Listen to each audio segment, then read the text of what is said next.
bold, inspiring, fascinating. Are these just a few of the words that come to mind when you see street art, or do you see it as senseless vandalism? Art has been a way of life dating back to 15,000 BCE, when cavemen drew stories inside their caves. Street art is used to spread messages, inspire others, and bring something like a plain old building or an empty lot to life. It was considered revolutionary until it became known as graffiti and was associated with crime. There was an increase in police surveillance and other measures were taken to prevent people from vandalizing trains or buildings. Graffiti has a long and proud history. The subculture surrounding graffiti has existed for several decades and is still going strong. Modern graffiti seems to have appeared in Philadelphia in the early 1960s, and by the late 60s, it has reached New York. The new art form really took off in the 1970s, and it was impossible to ignore.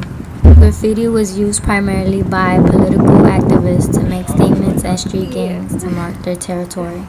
As graffiti became associated with crime, many demanded that the government take a more serious stance towards it. The debate over whether graffiti is art or vandalism is still going on.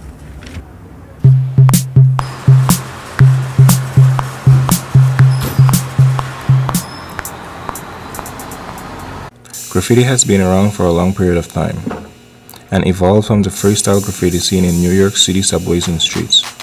The first traces of graffiti were first seen with the work of John Fechner, an innovative artist who was the first to move his art outdoors.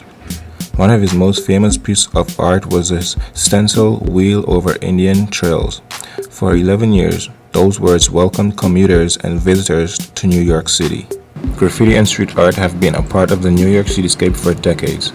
Starting in the late 1960s, their art form quickly spread throughout the boroughs, slowly gaining popularity.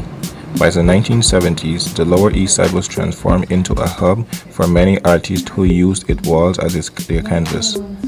Since that time, graffiti and street art have conquered the eyes of people worldwide, morphing from local urban expressions to vibrant artistic genre.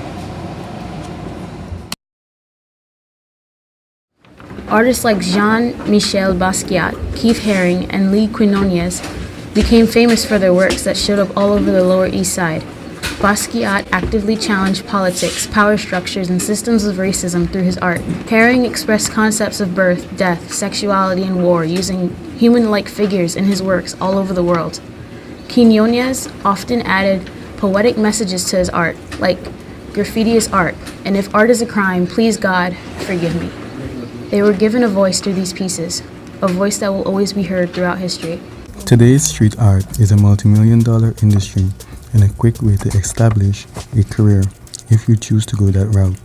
In New York, back in the 70s, life wasn't that simple. Young artists by the thousands, decades onto their city after their 4 or 6 year college tour and considered themselves lucky to be included in one group show per year, where hopefully a critic would single out their work.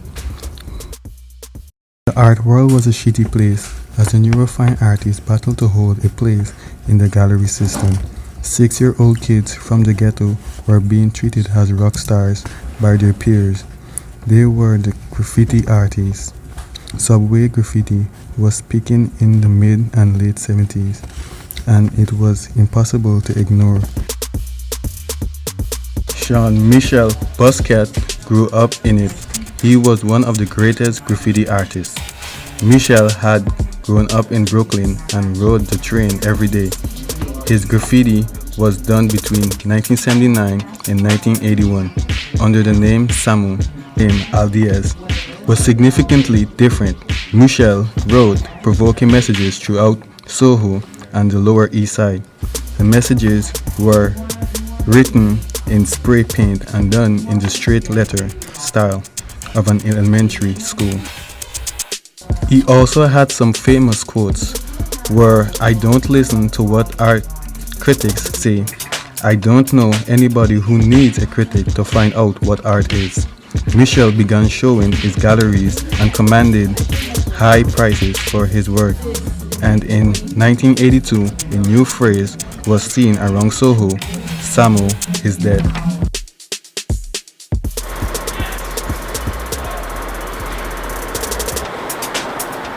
One thing that you need to take from this is that when some people can't express themselves freely, they spill it out onto a canvas. In this case, their canvas of choice was anything that they could get spray paint on.